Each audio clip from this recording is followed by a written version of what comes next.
El tema de esta noche dice, hay momentos difíciles.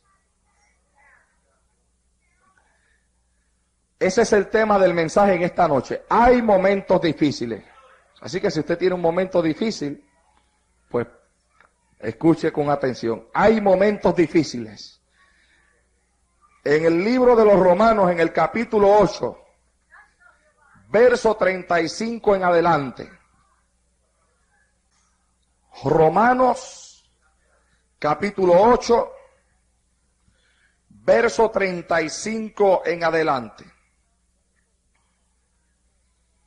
Bendecido Jesús. Romanos capítulo 8, verso 35 en adelante. Cuando lo tenga, dígame amén. Dice la palabra de Dios en el nombre del Padre, del Hijo y del Espíritu Santo. ¿Quién nos separará del amor de Cristo?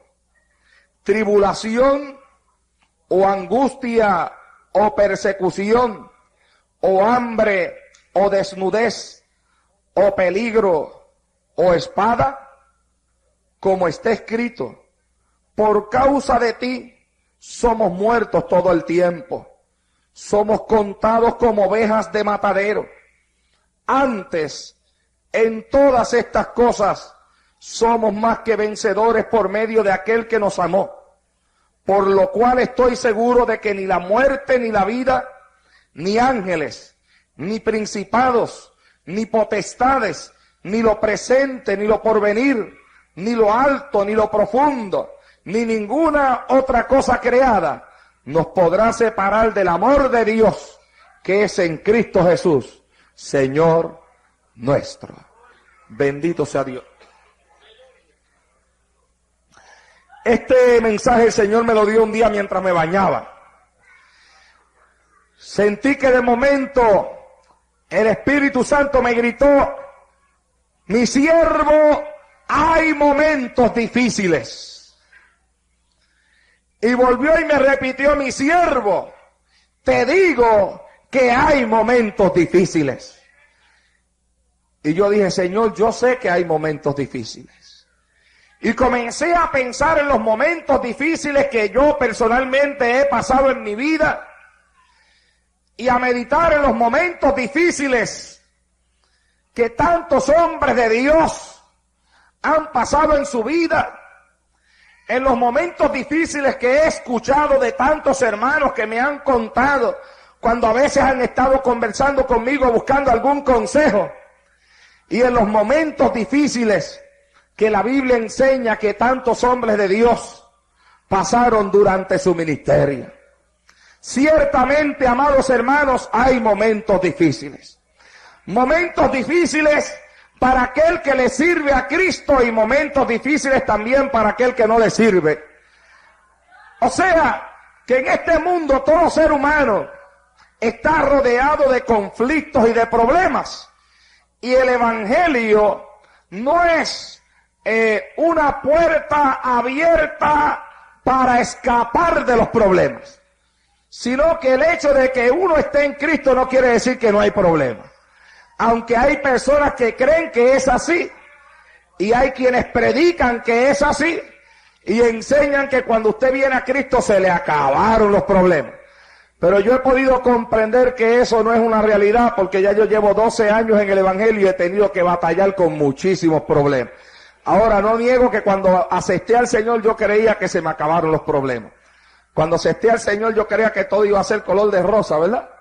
Y yo dije, bueno, me convertí a Dios, ahora tengo a Cristo, tengo lo más grande, así que ya viviré una vida sin problemas. Y me he encontrado hasta con personas que creían lo mismo. Fíjese, yo no sé si cuando usted se convirtió a Cristo pensaba igual que como pensaba yo, pero yo me he encontrado con personas que pensaban lo mismo.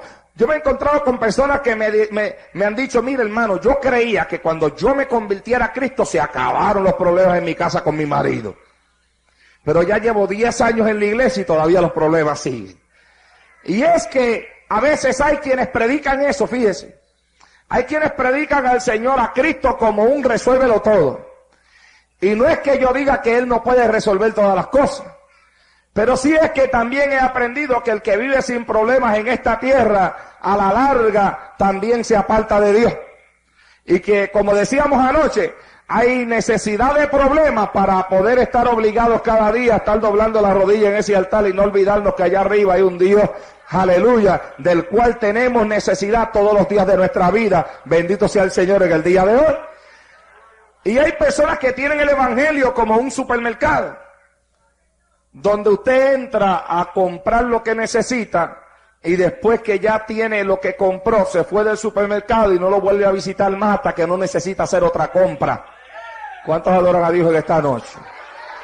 Y hay personas que tienen a Dios así, tienen a Dios como alguien al cual acuden solamente cuando tienen un problema. Y después que se les resolvió el problema, ya se olvidan de Dios por 2 o por 3 meses o por 4 meses, hasta que surge otro problema que los obliga a acercarse a Dios. Y de ahí es que viene el hecho de que algunas personas pues creen que cuando lleguen a la iglesia vienen buscando la solución de todos sus problemas. Y el enfermo dice, pues yo me voy a convertir a Cristo para que se vaya mi enfermedad. Y la que tiene problemas con el marido dice, pues yo me voy a convertir a Cristo para que mis problemas con mi marido se acaben. Y el que tiene problemas con los hijos dice, pues yo voy a buscar a Dios para que el problema que tengo con mis hijos se acabe. O sea, venimos a buscar al Señor para que se acaben los problemas que tenemos con nuestros hijos, el problema que tienes con tu marido, el problema que tienes con tu esposa, el problema que tienes con la enfermedad que hay en tu cuerpo, el problema económico que tienes en tu vida. Y no venimos para que se resuelva el problema más grande que tenemos, que no es ni con nuestro esposo, ni con nuestra esposa, ni con nuestros hijos. El problema más grande que tiene el hombre es con Dios, vivir alejado de Él, vivir apartado de Él, estar separado de Dios, estar en pecado, que la Biblia dice que el pecado hace separación entre Dios y los hombres, y el problema más grande que tenemos, sin echar a un lado los demás, es vivir sin Cristo sobre esta tierra. Y algunos cuando vienen a Dios, vienen pensando en todo lo demás menos en eso. De ahí que yo digo, y cuando lo digo sé que tengo razón en lo que digo, y me fue confirmado en la República de Argentina, que hay personas que estando en la iglesia y teniendo una Biblia todavía no son salvos. Porque aceptaron a Cristo solamente para que les resolviera un problema que tenía en el hogar, un problema económico, una enfermedad física. Pero no lo aceptaron para que le resolviera el problema más grande, que es el problema de la salvación de su alma. Como me dijo una mujer en la República de Argentina, cuando me dijo, hoy, después de 8 años en la iglesia, es que yo he venido a ser salva. Y cuando yo le pregunté por qué, me dijo, porque después que usted predicó el mensaje, yo me di cuenta que yo había venido a Cristo, no para que Cristo me salvara, sino para que arreglara a mi marido. Y yo no tengo ninguna duda en que Cristo quiera arreglar el marido de ella, lo que pasa es que primero quiere arreglarla a ella. ¿Cuántos adoran a Dios en esta noche? Y no tengo ninguna duda que Cristo quiera arreglar todos sus problemas. Aleluya. Lo que pasa es que primero quiere arreglarlo usted. Y después lo demás. Por eso yo sé que hay gente que aún estando en la iglesia se perderán. Porque el concepto, la visión que tienen del evangelio es una visión errónea. Y hay personas que están en el mundo ahora mismo y se descarriaron por causa de los problemas, fíjese. Porque tuvieron tantos problemas y usted habla con ellos, como yo hablaba con una señora que me decía, no, es que mi marido me hizo la vida imposible. Y yo le dije, pero venga acá señora, ¿y qué fue lo que le hizo Cristo? ¿Qué le hizo Cristo? Me dijo, no, a mí Cristo no me ha hecho nada. Y entonces, ¿por qué se desquitó con él? Entonces, su marido es el que le da problemas y Cristo es el que tiene que pagar los platos jotos. ¿Cuántos pueden adorarlo con libertad esta noche? O sea que los problemas son con otros, pero todos se desquitan con Cristo y con la iglesia y con el pastor y con los hermanos. Y no voy a ir más a la iglesia porque tengo problemas. Entonces, ¿por qué usted le sirve a Dios? Entonces usted le sirve a Dios para que le resuelva problemas. El día que su problema no se resuelve, usted lo dejó. Pero la Biblia nos enseña a nosotros, amados hermanos, que es necesario que a través de muchas tribulaciones entremos en el reino de los cielos. Y si a usted le enseñaron que cuando viniera Cristo se le acabaron las pruebas, quítese esa enseñanza de la mente y quítese esa enseñanza del corazón, porque Cristo no enseñó eso. Cristo dijo, en el mundo tendréis aflicción, pero confiad porque yo he vencido al mundo. Alabado sea Dios en el día de hoy. Satalama Yanza. O sea que enseñó que había aflicción en el mundo, que iba a haber pruebas, que iba a haber conflictos, que iban a haber batallas, pero enseñó, aleluya, que pusiéramos nuestra confianza en Él, porque Él había vencido al mundo y Él podía darnos la fortaleza para vencer todo lo que el diablo lance sobre nuestra vida. Bendito sea Dios en el día de hoy. Todos han tenido problemas. La Biblia nos habla de hombres que fueron usados poderosamente por Dios. Pero el hecho de que hayan sido usados poderosamente por Dios no quiere decir que no se vieron en momentos difíciles. Usted piensa, por ejemplo, en el caso de los 3 jóvenes hebreos. Y la gente dice, bueno, pues, fueron echados al horno de fuego. Y nosotros leemos la historia y ya conocemos el final de la historia y sabemos que salieron de allí. Pero no es lo mismo uno leerlo que vivirlo. O sea, no es lo mismo que yo lea que los 3 jóvenes hebreos se vieron en una situación donde tuvieron que escoger entre adorar una imagen o ser echados a un horno de fuego, que yo ser el joven hebreo en esa ocasión. Yo no sé si usted le ha dado un poquito de mente a esto, pero hay cosas que se pueden visualizar. Y hay cosas que si usted las visualiza en una forma profunda, las puede hasta vivir. Hay cosas que a veces uno las vive, aunque no ha sido partícipe de ellas. A mí me gustaría que usted por el Espíritu Santo pudiera vivir la condición de estos hombres de Dios que yo le voy a mencionar a usted en esta noche. Por ejemplo, el caso de los jóvenes hebreos. Yo no sé cuántos aquí en una ocasión se han quemado con una plancha. Yo hice esa pregunta un día predicando este mensaje. Y parece que para que lo pudiera predicar mejor, al otro día me quemé con una. Así que ahora yo no digo cuántos se quemaron, ahora yo digo, yo un día me quemé con una plancha. Y todavía, al pasar los días, todavía la quemadura me ardía. Y todavía la sentía. Y hay hermanas que saben que hay veces que están cocinando, ¿verdad? Y de momento sale una chispa de aceite de allá del sartén y le cae en el brazo y usted corre rapidito a echarse agua ahí. Y todavía a veces, después de unos cuantos días, todavía le dura la quemada ahí. Ahora, ¿a quién estaría dispuesto a dejarse pegar una plancha a la carne, aunque sea por 5 minutos? Bueno, 5 minutos usted lo encuentra mucho tiempo, está bien. Vamos a ver, ¿quién estaría dispuesto a dejarse pegar una plancha a la carne, aunque sea por 1 segundo? 1 segundo no es nada. Gloria a Dios en esta noche. Bueno, es que del solo hecho de usted pensar que es una plancha que está caliente, y es más, usted se pone a pensar que se la están acercando así, y antes de que la plancha se la pegue a la carne, ya usted siente que está quemado. Ahora, si eso es así, con una cosa tan insignificante desde el punto de vista humano, comparándolo con un horno de fuego, como lo es una plancha, imagínese usted qué tan difícil, qué momento difícil sería para aquellos 3 jóvenes tener que escoger, arrodillarse entre una imagen y ser echados no delante de una plancha eléctrica, sino de ser echados dentro de un horno de fuego donde sus cuerpos se iban a quemar. Porque fíjese, usted y yo sabemos que ellos salieron de ahí, pero ellos no sabían si iban a salir de ahí. ¿Sabe usted lo que ellos contestaron? Ellos le contestaron al rey, le dijeron, el Dios al cual le servimos nos puede libertar del horno.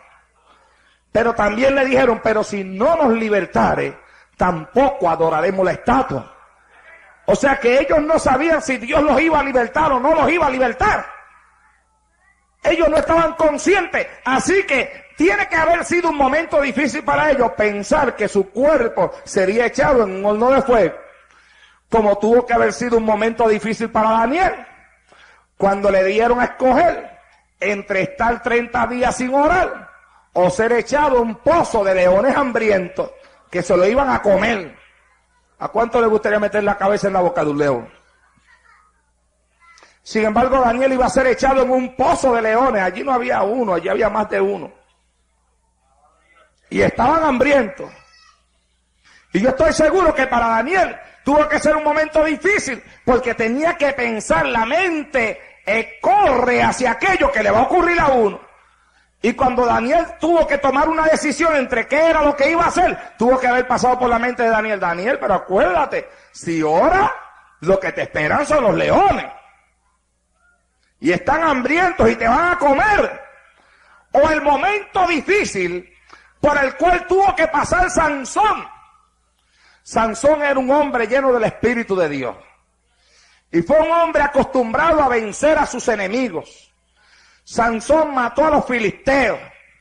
No importaba lo que hicieran con él, Sansón siempre les ganaba la batalla y estaba acostumbrado a vencer a los filisteos. Estaba acostumbrado a pelear con ellos y a vencerlos. Pero Sansón tuvo un problema. Y fue que Sansón un día se puso a jugar con el diablo. Lo único que el diablo estaba representado en una mujer hermosa, hermosísima, irresistible para él, llamada Dalila. Y Sansón se puso a jugar con aquella mujer llamada Dalila. Como algunas personas que no juegan con Dalila, pero juegan con Dalilo. ¿Cuántos adoran a Dios en el día de hoy? Él se puso a jugar con aquella mujer llamada Dalila. Y es un problema cuando usted se pone a jugar con el pecado.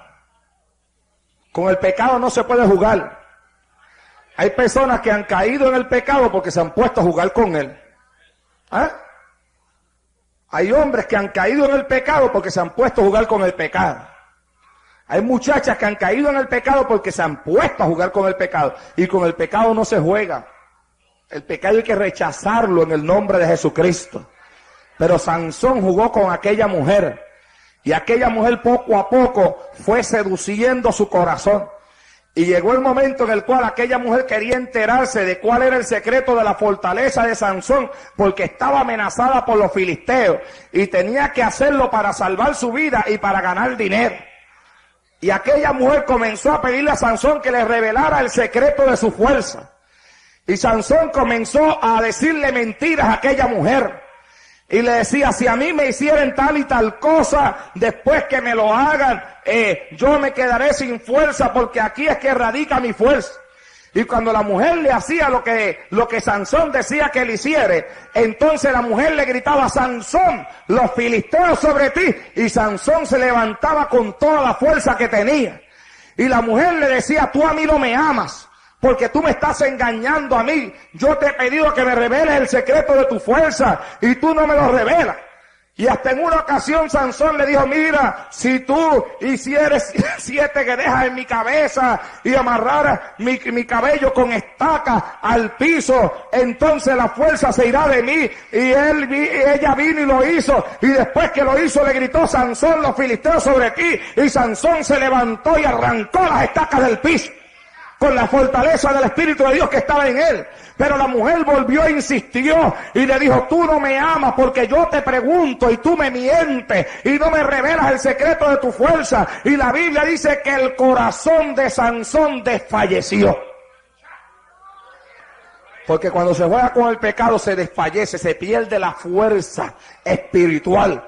Y el corazón de aquel hombre desfalleció y le abrió su corazón y le dijo, soy nazareo desde mi nacimiento y nunca mi cabello ha sido rapado, y el día que se me corte el cabello perderé mi fuerza. Y aquella mujer lo durmió en la falda.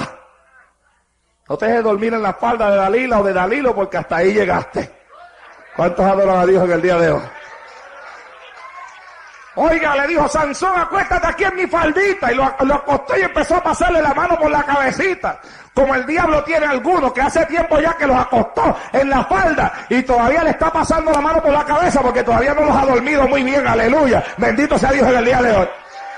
y está esperando a que se duerman, para darle el cantazo final, y allá lo durmió en la faldita, y después que lo durmió, le cortó el cabello, le dijo a los filisteos, vengan, porque este hombre me ha abierto su corazón. Y cuando aquella mujer le gritó, Sansón, los filisteos sobre ti, la Biblia dice que Sansón esperaba salir en aquella ocasión como de las ocasiones anteriores, porque dice la Biblia, porque Sansón no se había dado cuenta que Jehová se había apartado de él.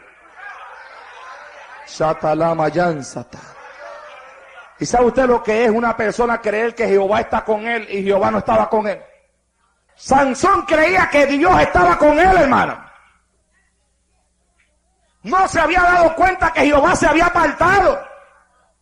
Como hay un montón de gente que creen que Dios está con ellos y hace tiempo que ya Dios no está. Viviendo de la apariencia nada más. Ese es el tema de la iglesia de la Odisea. Usted sabe que la iglesia de la Odisea es la iglesia de los últimos tiempos. Es la iglesia mundana, impía, carente de la santidad de Dios, que guarda la apariencia, que se comporta como si Dios estuviera en medio de ella. Pero sin embargo usted busca el mensaje de Dios a la iglesia de la Odisea y encuentra que Dios le dice, he aquí que yo estoy a la puerta y llamo. La iglesia de la Odisea se cree que Cristo está dentro y está afuera. ¿Cuántos adoran a Dios en esta noche? Pero voy a dejar eso ahí porque eso es tema para otro mensaje que yo no quiero tocar aquí en esta noche. Pero lo cierto es que mucha gente está como Sansón, creyéndose que Dios está con ellos, y hace tiempo que dejaron a Dios bien atrás, bien lejos, y todavía caminan como si Dios estuviera con ellos. Y Sansón se levantó, aleluya, creía que Jehová estaba con él, pero ya Jehová no estaba. Y cuando se levantó, la Biblia dice que aquellos hombres lo apresaron y le sacaron los ojos, porque cuando usted juega con el diablo, eso es lo que el diablo hace.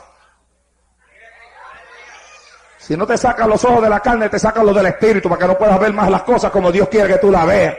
Bendito sea Dios en el día de hoy. Y usted se imagina el momento difícil que tuvo que tener Sansón, hombre acostumbrado a pelear con el enemigo y vencerlo, hombre acostumbrado a ver a los filisteos correr, y ahora se convierte en un hombre con sus ojos sacados y en un esclavo de los filisteos. Se lo llevaron los filisteos, lo usaron de esclavo, y cuando querían reírse de él, lo traían delante de sus reyes y de sus gobernantes, y se reían y decían, he aquí el hombre que tanto mal nos hizo. Y aquellos filisteos le daban la gloria al Dios de ellos y decían, nuestros dioses. Mire usted cómo decían, nuestros dioses nos entregaron a este hombre, como si el Dios de ellos fuera más grande que el Dios que tenía Sansón. Pero no fueron los dioses de ellos los que entregaron a Sansón, fue Sansón mismo el que se entregó por ponerse a jugar con el diablo. Bendito sea Dios en el día de hoy. Hay ocasiones que no es ni tan siquiera el diablo el que se mete con nosotros, sino nosotros que lo metemos con él. Como en una ocasión que cayó una muchacha con un demonio al piso y le reprendían el demonio y no salía, y el predicador le dijo, pero ven acá, dime por qué tú no te quieres ir. Y el demonio le dijo, porque yo no fui el que la busqué a ella, ella fue la que me buscó a mí. Hay gente que se mete en el terreno de Satanás y después que están allá adentro metidos, entonces Satanás los cautiva. Porque hay personas que se creen que el asunto de las cosas espirituales es un relajo. Es algo de lo cual se pueden reír, tomarlo a broma, cuando lo cierto y lo verdadero es que esto es mucho más serio de lo que mucha gente cree, hermano. Allí estaba Sansón pagando lo que había hecho en un momento difícil para él, sacarle los ojos. Yo creo que usted y yo no deseamos pasar por eso para imaginarnos lo que Sansón tuvo que haber pasado, ¿verdad que no? Gloria a Dios para siempre en el día de hoy, aleluya. Pero el caso de Sansón es un caso terrible. O meditemos en el momento difícil de David. La Biblia enseña que David era un hombre conforme al corazón de Dios. Le llaman el dulce cantor de Israel. Un hombre que había sido escogido por Dios para reinar sobre su pueblo. Cuando Dios decidió sacar a Saúl, que no le había agradado, y entonces escoge a David, le habla a Samuel y le dice, porque yo me he escogido a uno que es conforme a mi corazón. Y sin embargo este hombre llamado David, un día sale al techado de su casa y contempla a una mujer cuando se bañaba e indaga quién es aquella mujer, y se le informa que aquella mujer es Betsabé, esposa de Urías Heteo, hombre de guerra, el cual en este momento David está peleando allá en la batalla y su mujer está sola. Y David manda a buscar a Betsabé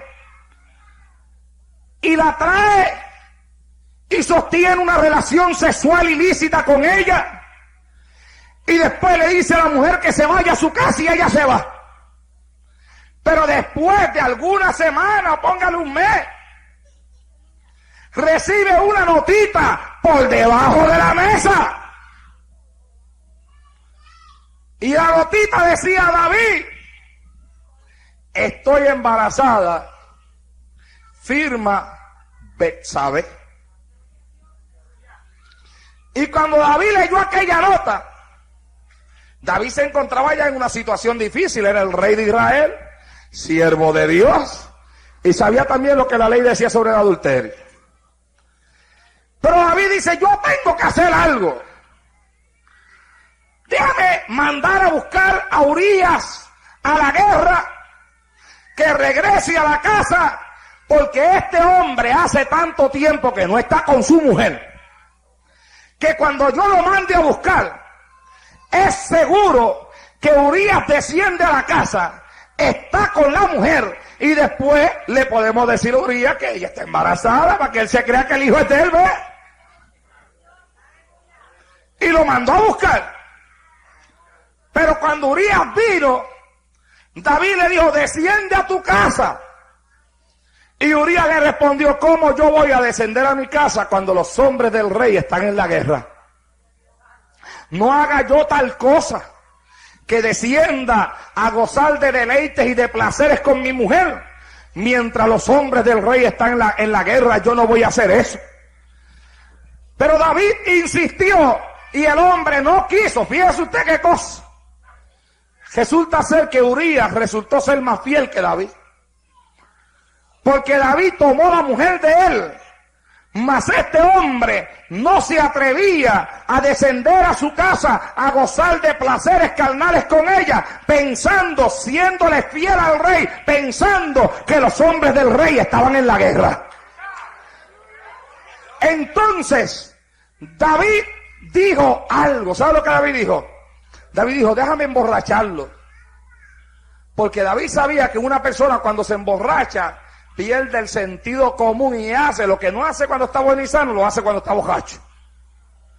Y David lo sabía. Así que David vino y lo emborrachó. Sí, porque es que, fíjese, eso es una cosa que viene de tiempos antiguos. Hay gente que usted dice de ellos: oye, esa persona es lo más respetable, pero es cuando está bueno y sano. Porque después que se emborracha se vuelve toda una porquería, se arrastra por la calle, se babea todo, se vomita todo y llega a la casa y eso es terrible, los revoluces que forman en la casa. La verdad es que cuando está bueno y sano se puede tratar con él, pero después que se emborracha hay que echarle un lado. Pues David dijo: después que yo emborrache a Urías, eso es seguro que Urías vaya borracho y se acuesta con la mujer. Y después ya le decimos que está embarazada, porque todo el asunto está en que Urías llegue a su casa, se acueste con su esposa y después que esté con ella poderle decir que ella está embarazada para que Urías crea que el hijo es de él. Todo estaba planificado. Y lo emborrachó. Pero después que lo emborrachó, ¿sabe lo que hizo Urías? Cuando salió de la casa del rey, se sentó a dormir a la puerta del rey. Porque a un borracho él decía: yo no me acostaré con mi mujer mientras los hombres del rey están en la guerra. Así que borracho fue más fiel que David. ¿Cuántos adoran a Dios en esta noche? Y eso es terrible, porque hay un montón de cristianos que buenos y sanos hacen un montón de cosas, y aquel borracho, no me mire tan serio. Oiga, sentí espadas que me pasaron por el lado. Gloria a Dios. Y aquel bueno y sano se mantuvo fiel, hermano. Y a veces hay quienes, aquel borracho se mantuvo fiel, y hay quienes buenos y sanos siempre están haciendo todo lo que no deben de hacer. ¿Ah? Y le dijeron a David: David, este hombre no descendió a la casa de su mujer. Y David dijo: está bien, ya yo tengo otro plan. Porque la única forma en que yo me puedo casar con ella es que ella esté viuda, ¿ves? Así que le entregó una cartita al hombre y le dice: llévale esta carta allá al que está al frente del ejército. Y cuando él entregó la carta, no sabía que en la carta estaba la sentencia de muerte, que decía: coloquen a Urías en lo más recio de la batalla y después déjenlo solo para que muera. Y colocaron a Urías en lo más recio de la batalla, lo dejaron solo para que muriera, y después que murió le dieron aviso a David de que el hombre había muerto. Y la mujer, ¿sabe lo que hizo la mujer? Lo lloró y le guardó unos cuantos días de luto. Bastante hipócrita, ¿verdad? Y después que le guardó unos cuantos días de luto, entonces hubieron bodas. Ahora David se podía casar con ella. Y después que se casó con ella, podía anunciar que ella estaba embarazada. ¿Y quién se iba a imaginar que aquella criatura había sido engendrada semanas antes en una relación ilícita que David había tenido con aquella mujer? Oiga, y pasó el tiempo. Por lo menos un embarazo normal dura 9 meses. Y ella dio a luz. Así que pasaron 9 meses o más. Póngale 10, 11 meses. Ya la criatura había nacido, todo estaba muy bien, todo el mundo se había olvidado del pecado, por lo menos David ya eso lo había echado a un lado, y a lo mejor Betsabé también lo había echado a un lado. Urías está muerto hace tiempo, ya aquí nadie sabe nada de nada, nadie sabe nada, bueno, nadie de los de acá abajo, pero allá arriba hay uno que no se le pasa nada. ¿Cuántos adoran a Dios en esta noche? Usted acá abajo puede hacer lo que quiera y puede engañar al que usted quiera y pecar las veces que quiera, y tal vez nadie acá abajo se dé cuenta, pero allá arriba hay uno que no se le pasa una, bendito sea Dios. Y cuando más tranquilo estaba David, cuando más alegre se encontraba, cuando a lo mejor tenía a su hijito allí al lado de él y de vez en cuando lo miraba, ¿verdad? Y se sonreía con él, con el fruto de su pecado, aparece un profeta. ¿Cuántos creen que todavía Dios tiene profeta? Aparece un profeta. Y le dice: David, había un hombre pobre que tenía una ovejita. Y había un hombre rico que tenía muchas ovejas. Y vino visita a la casa del hombre rico. Y tú sabes lo que hizo el hombre rico, David. El hombre rico tomó la oveja, la única, del hombre pobre, y la mató y le dio de comer a los que habían venido a la casa. Óigame, y cuando David escuchó eso, el rey de Israel, el hombre espiritual que había en medio del pueblo, levantó el dedo de los espirituales. ¿Usted sabe que los espirituales tienen un dedo? Los espirituales tienen un dedo con el cual señalan todo lo que ellos creen que está mal. Se callaron los espirituales. ¿Ah? Oiga, el dedo de los espirituales tiene un alcance tremendo, alcanza a todo el mundo. Lo que pasa es que el dedo de Dios es más espiritual que el de ellos. ¿Cuántos adoran a Dios en esta noche? Y los alcanza a ellos también. Ama, saca, lama, yanza, talla, soja, laya, basay. Se levantó David con el dedo de los espirituales y dijo: el que tal hizo es digno de muerte. Lo sentenció. Hay que matarlo, tráiganmelo aquí, yo mismo, es más, hay que matarlo. Es digno de muerte el que tal hizo. Y cuando él condenó, ya había que hacer lo que David dijo. Yo, hermano, yo quiero que usted entienda que había hablado el rey, y el rey es el que tiene la ordenanza máxima en el pueblo, y cuando David decía hay que matarlo, había que matarlo. Si aquel hombre hubiera existido tal y como el profeta lo habló, de la presencia del rey había que salir a matar a aquel hombre. Y cuando aquel rey habló y dijo: el que tal hizo es digno de muerte, se levantó el dedo de Dios en el profeta y le dijo: David, el que tal hizo, ese hombre eres tú. Bendito sea Dios en el día de hoy. Aleluya. Shakalama yan shakiba suira manseta laja maya sojalaya. Ese hombre eres tú. Tú fuiste el que mataste a Uría y tomaste a su mujer Besabel por tu mujer. Y Dios te vio, David. Y es aquí que la mano de Dios ha salido contra tu hijo. Ese hijo que tienes ahí se morirá. Anda, shalama yan satai. Ahí estaba David en su momento difícil, enfrentado a su pecado. Lo había ocultado, pero Dios se lo había sacado para afuera. Amashanda, porque de Dios nada se puede esconder. De Dios nada, absolutamente nada se puede esconder. Y si usted quiere visualizar cómo se sentía David en sus momentos difíciles, yo le voy a leer así por encimita, le voy a leer algunas cosas para que entienda cómo se sentía David.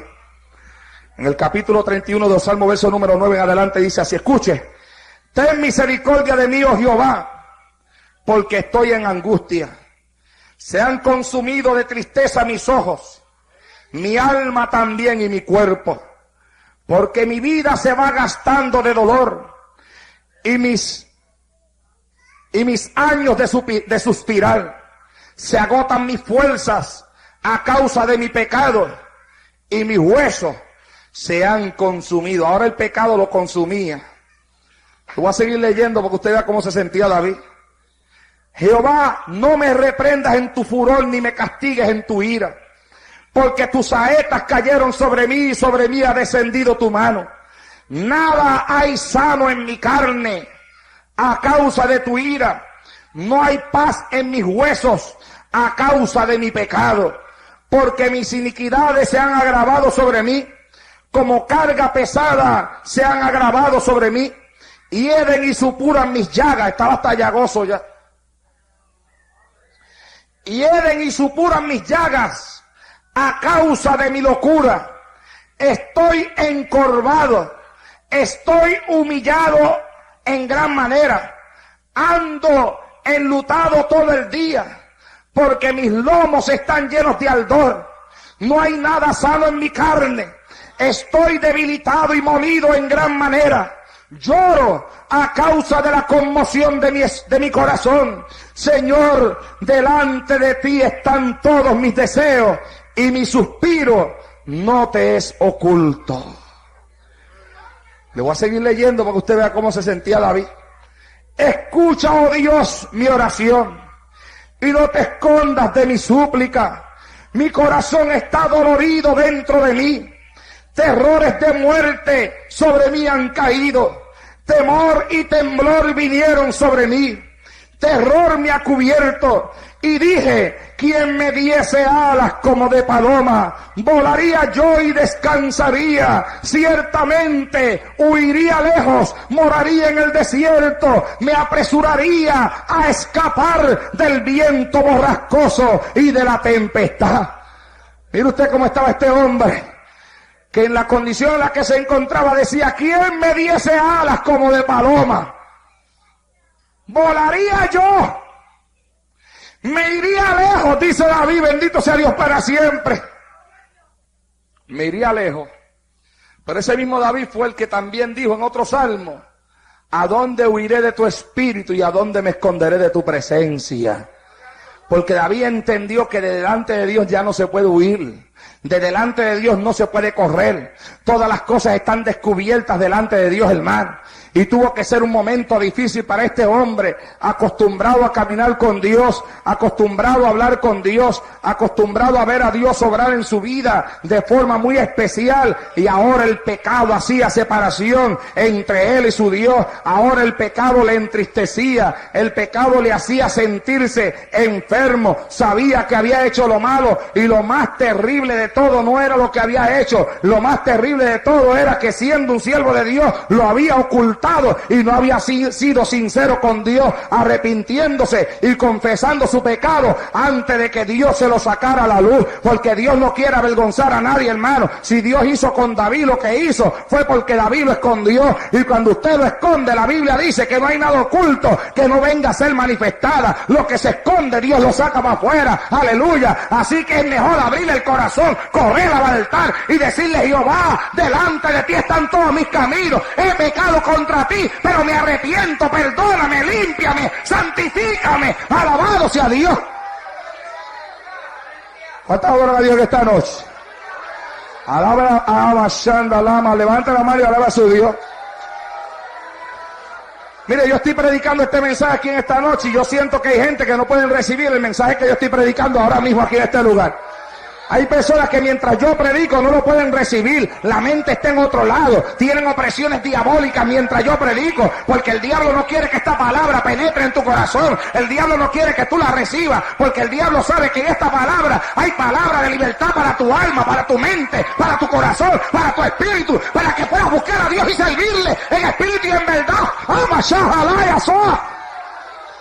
Y hay quien dice: es la bocina que me molesta. No es la bocina, es la malicia, es el demonio, es el diablo que quiere estorbar tu vida en esta noche.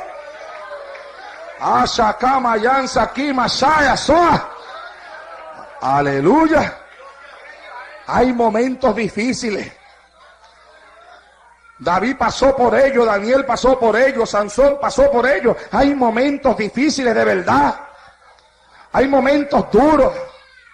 Hay momentos en los cuales verdaderamente no sabemos qué hacer, ni a dónde ir, ni a quién acudir, porque nos pasa como pasó con el caso de David, que siempre aparece en nuestro momento difícil, siempre aparece un espiritual a condenarnos y a decir que no podemos seguir para adelante. Yo prediqué en un lugar y hablaba con un muchacho, y este muchacho me decía: hermano Naldo, yo he pecado contra Dios. Y me decía: y no niego que he pecado contra Dios. Reconozco que he pecado contra Dios.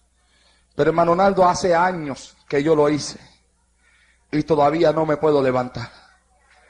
Cuando yo le pregunté por qué no te puedes levantar, me dijo: no es porque yo no quiera levantarme. Es porque los mismos hermanos de la iglesia no me lo permiten.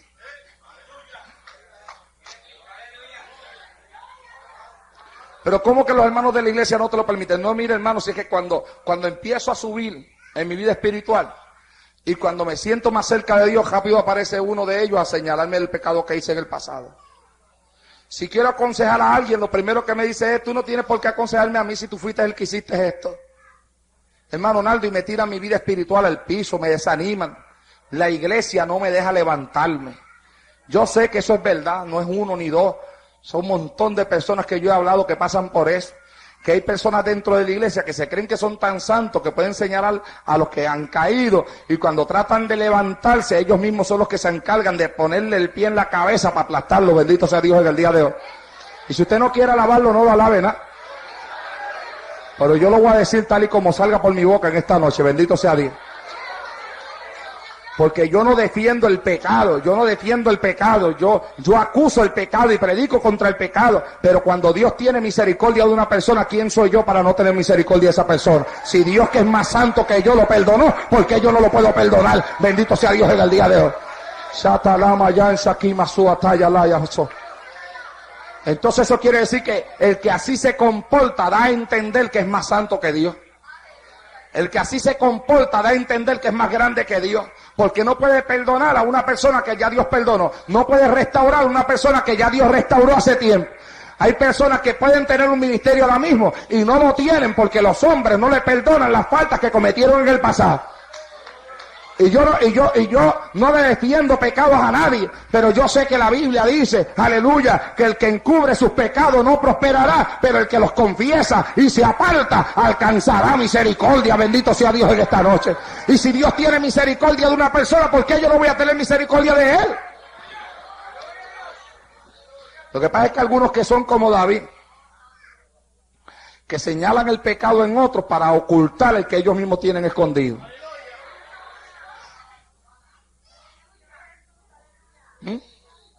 Saetas de nuevo, hermano.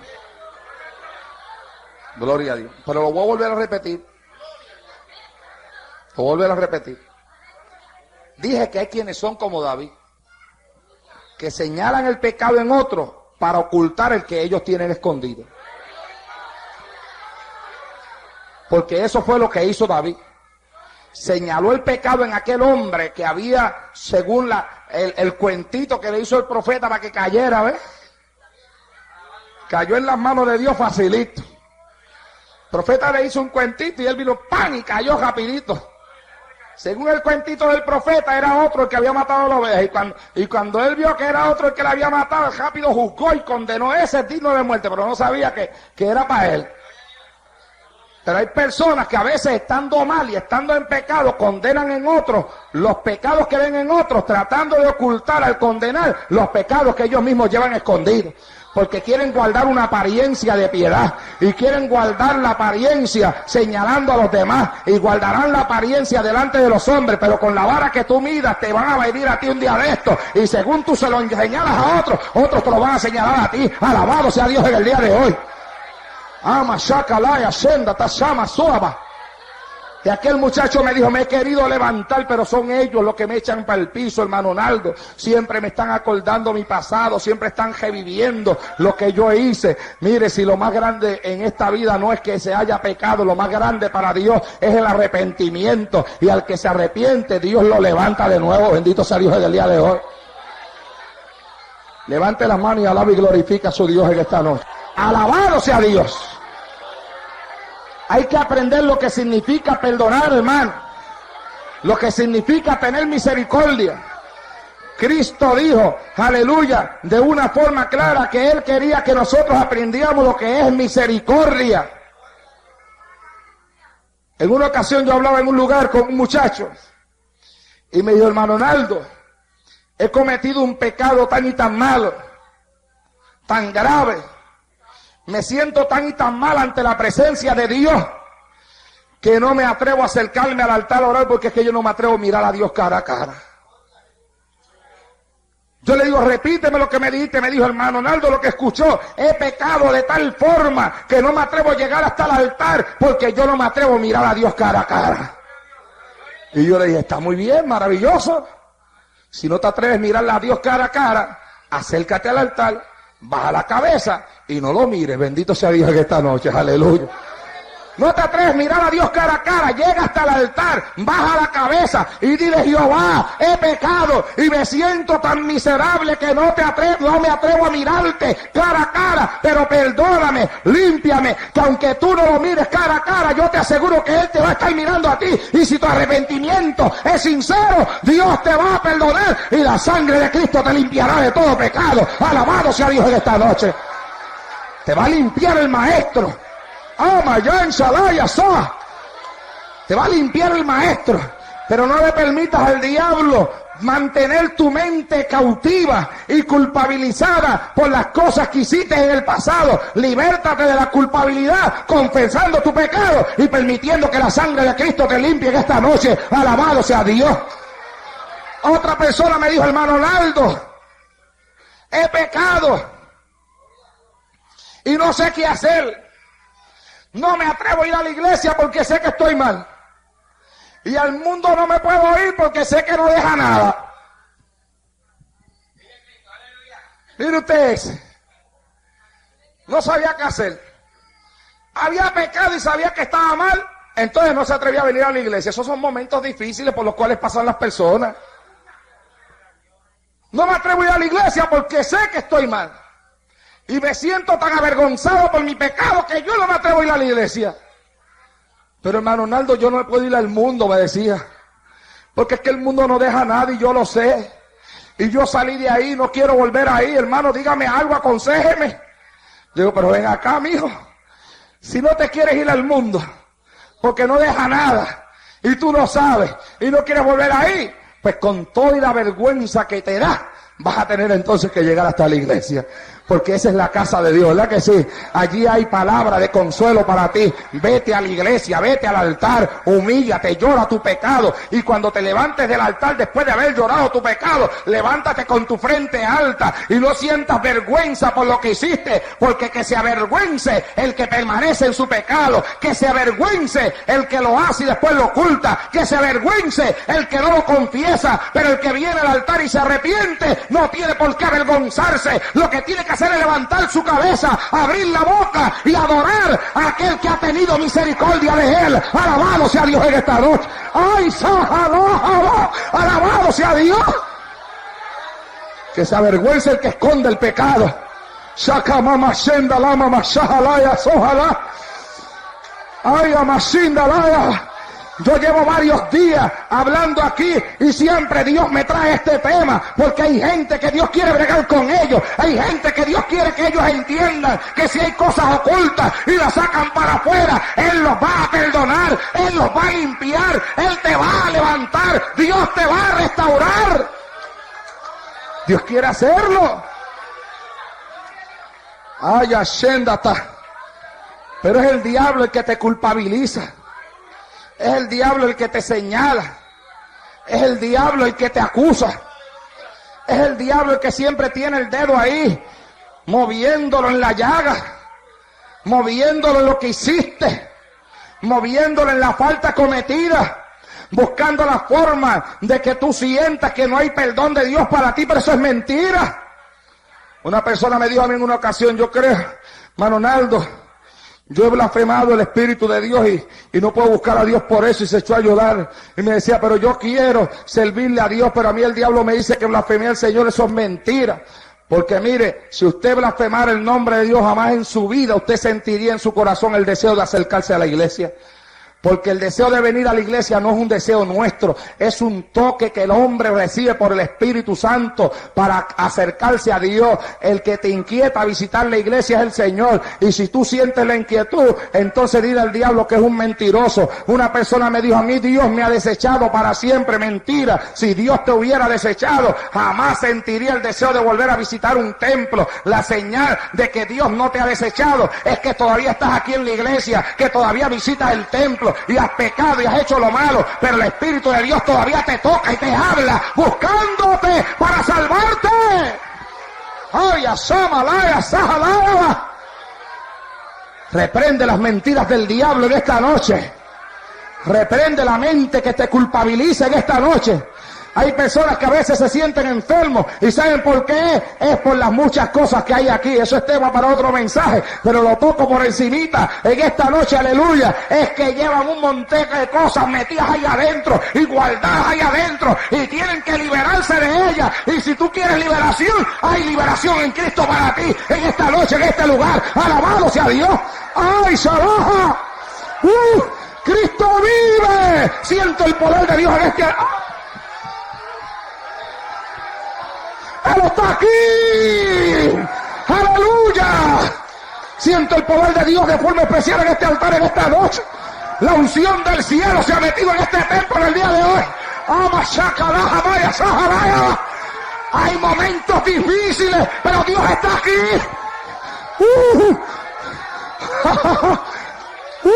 Te reprendo, diablo malo, reprendo los demonios, reprendo las malicias espirituales, reprendo las ataduras que el pueblo tiene en la mente, las reprendo.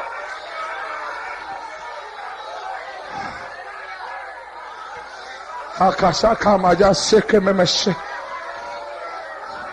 Uirataya shima. Oh, bendecía mamá Sohata. Bendice alma mía Jehová. Bendiga a todo mi ser su santo nombre. Oba shala aquí me sende. Oba shala ti. Deja que el Espíritu de Dios se mueva en tu vida. Déjalo que se mueva. Oh, déjalo que se mueva. Salakama yan sataki. Aquí hay algo especial.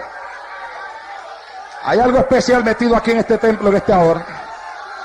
Oh, me quima chanda, reprendo al diablo y los demonios, reprendo las malicias espirituales, reprendo los poderes que ligan y atan las mentes, reprendo el poder que quiere impedir que tú recibas la palabra que yo te predico en esta noche. Proclamo la libertad tuya, en esta noche eres libre en el nombre de Jesús. En esta noche se rompen tus cadenas en el nombre de Cristo. Se rompen las ligaduras de impiedad, la esclavitud de la mente se rompe ahora. Oh, kashakama masheki mamashenda ba. Es Dios el que se está moviendo. Esto no lo provoca hombre, esto lo provoca el Espíritu de Dios, que es el que se mueve en medio del pueblo. Los hombres no fabrican esto lo fabrica el Espíritu Santo, aleluya. Oh, mashatakama mashenda. Mi alma te bendice más. Oh, que shende kiamasu. Hay momentos difíciles. Usted y yo no somos ajenos a esos momentos. Nos vemos en situaciones duras, situaciones que verdaderamente nos hacen pensar. Pero ¿sabe usted qué es lo más importante en nuestros momentos difíciles?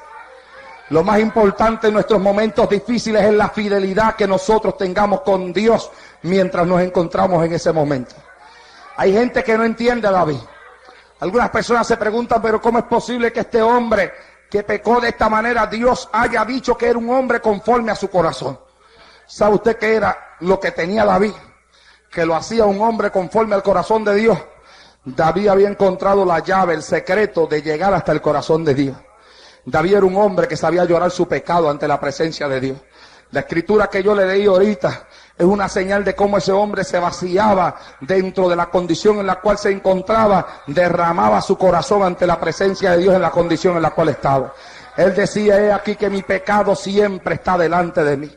El hombre revelaba su condición ante Dios en una forma profunda. Esa era la diferencia entre Saúl y David. Saúl fue un orgulloso que cuando Dios le habló nunca obedeció y cuando pecó nunca se arrepintió. Buscó la forma de ocultar su pecado y de guardar una apariencia. Hay de aquellos que guardan las apariencias. Cuando Saúl recibió el mensaje de Dios que le decía que Dios le había desechado como rey, que Dios se había buscado un hombre mejor que él, que ya Dios no estaba con él. ¿Sabe usted lo que Saúl le dijo a Samuel? Le dijo, por lo menos, preséntate conmigo delante del pueblo. ¿Sabe usted por qué? Porque si Samuel no se presentaba con Saúl delante del pueblo, el pueblo iba a entender que ya Dios no estaba con Saúl. Pero si Samuel se presentaba, el pueblo creía que todavía Dios estaba con Saúl. Y lamentablemente Samuel aceptó lo que Saúl le pidió y se presentó con él guardando una apariencia de que Dios estaba con alguien del cual el mismo Samuel había dicho que ya Dios le había desechado para que no fuese rey en Israel. Saúl guardó la apariencia, nunca se arrepintió. Cuando Dios no le quiso hablar por el Urim ni por el Tumín, entonces se fue allá donde una pitonisa, donde una hechicera, a buscar en los hechiceros la voz de Dios que no le había hablado a través del Espíritu. Un hombre rebelde a la voz de Dios. Y la diferencia entre Saúl y David era esa. David pecó también, pero David lloraba su pecado, se arrepentía, se humillaba. En una ocasión mandó a hacer un censo y lo mandó a hacer en contra de la voluntad de Dios. Y después que hizo el censo, vino un profeta donde David. Parece que Dios le seguía los pasos, ¿verdad? Y vino un profeta donde David, mire lo que le dijo, escuche esto. Le dijo, ¿quieres que te vengan 7 años de hambre en tu tierra? ¿Que huyas 3 meses delante de tus enemigos y que ellos te persigan?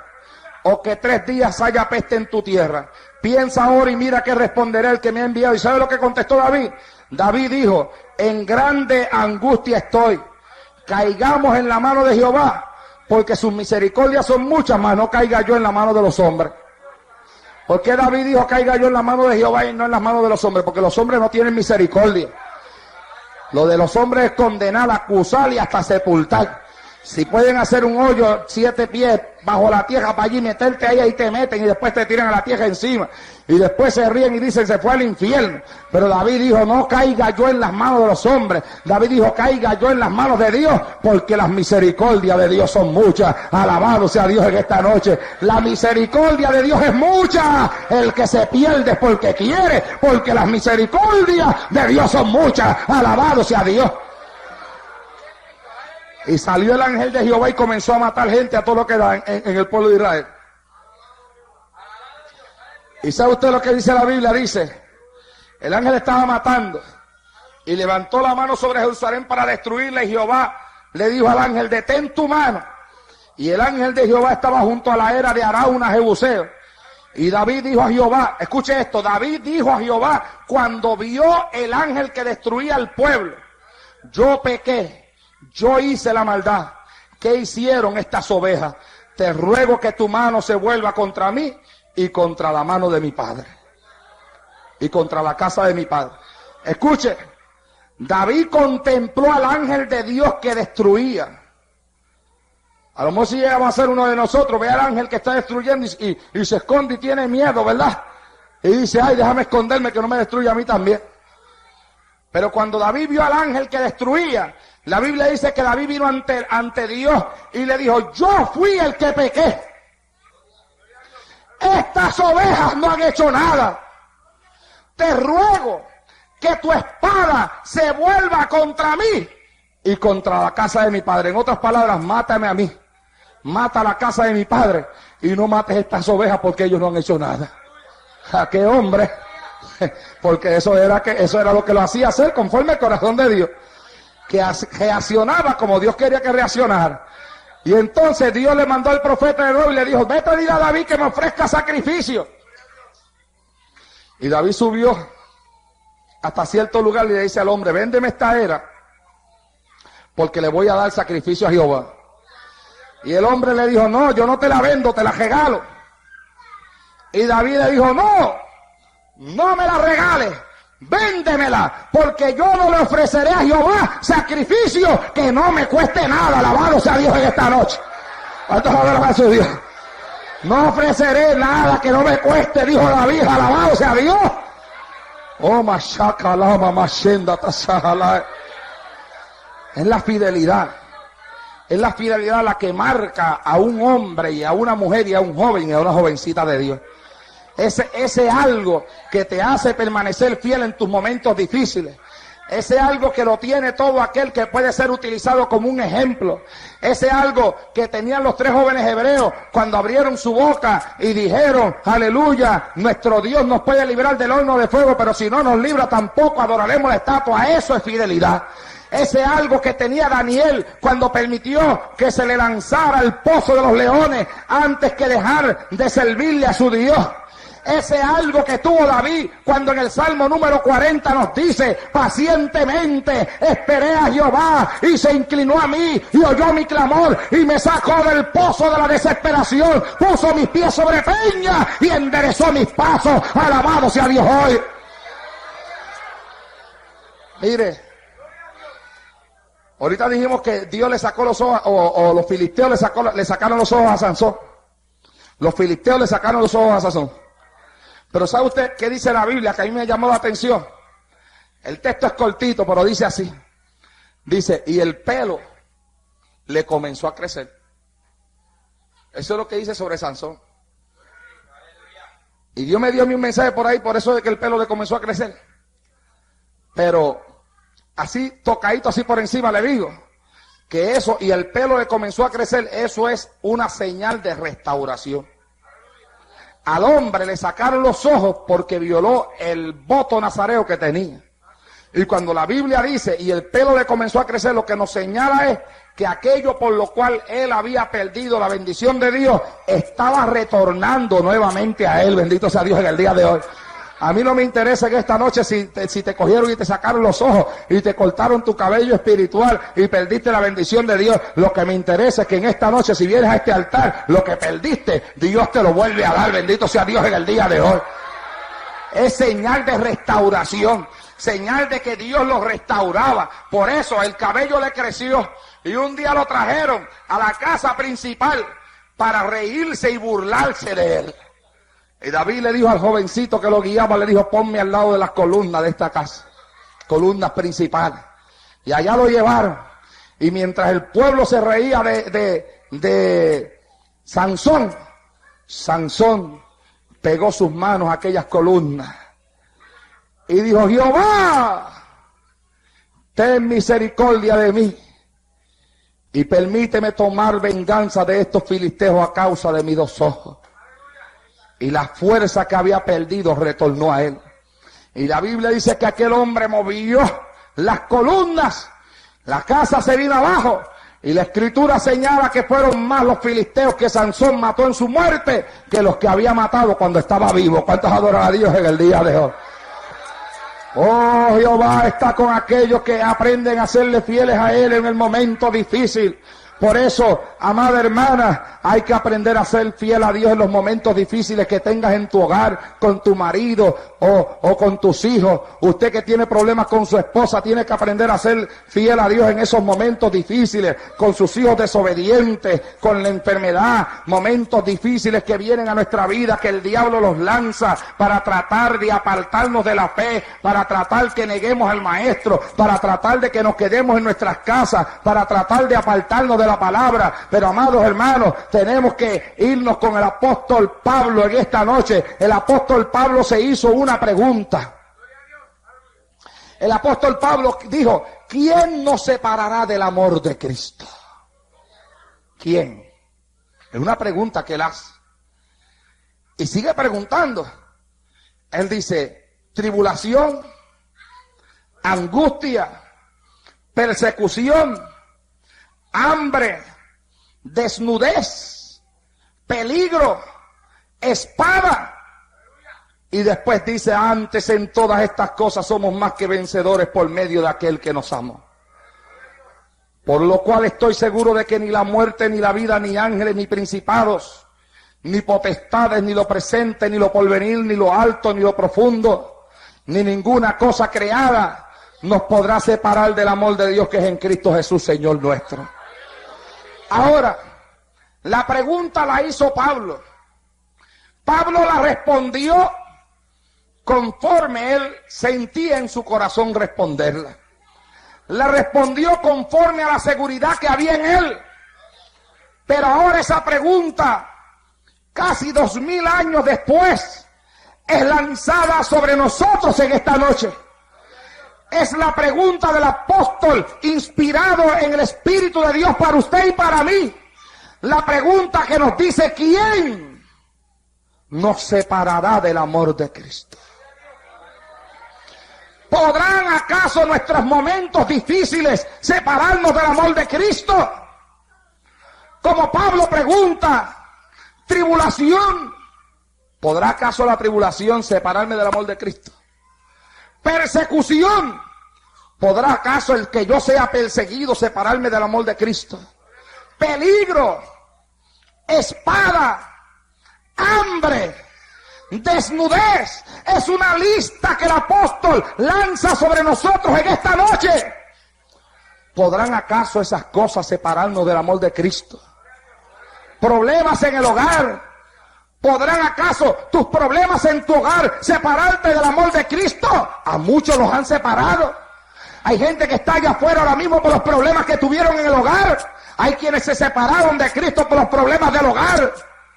Problemas económicos. ¿Podrán acaso los problemas económicos separarte del amor de Cristo? Hay quienes prefirieron irse al mundo a hacer negocios turbios antes que proseguir en la iglesia y ser gente honrada. Hambre, la necesidad física de alimento. ¿Podrá acaso, si algún día te ves con hambre, podrás acaso vender tu primogenitura como Esaú por un plato de lenteja? ¿Cuántos adoran a Dios en esta noche? Porque Esaú se apartó del amor de Dios por un plato de lenteja cuando tuvo hambre. ¿Podrá acaso eso separarnos del amor de Cristo? ¿O estaremos nosotros plenamente capacitados en esta noche para unir nuestra voz a la voz del apóstol Pablo y contestar esa pregunta en el día de hoy y decir: no, yo estoy seguro, aleluya, que nada ni nadie me puede apartar del amor de Cristo, y decir: por lo cual estoy seguro de que ni la muerte, ni la vida, ni ángeles, ni principados, ni peligro, ni espada, ni el hambre, ni la desnudez, ni mi marido, ni mi esposa, ni mis hijos, ni mi trabajo, ni mis necesidades, ni la enfermedad, nada me podrá apartar del amor de Dios que es en Cristo Jesús, Señor nuestro. Alabado sea Dios en el día de hoy. ¿Cuántos pueden adorar a Dios en esta noche? Nada me apartará, nada me apartará. Puedes repetirlo tú en esta noche. Puedes abrir tu boca y decir: nada me apartará, nada me apartará, nada me apartará, nada me apartará. No dejaré al Señor por nada. Los problemas no me apartarán. Mis momentos difíciles no me apartarán nada.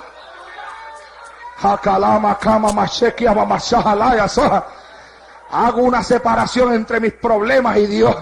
Mis problemas a un lado, Dios a otro lado. Mis problemas batallaré con ellos, pero seguiré de la mano de Dios hasta el final, hasta que suene la trompeta, aleluya. Y si cuando suene la trompeta me encuentra botando lágrimas, que mis lágrimas me las sequen en el cielo. Alabado sea Dios en el día de hoy. ¿Cuántos le pueden dar un aplauso a Cristo de esta noche? Póngase de pie alabando y glorificando a su Dios.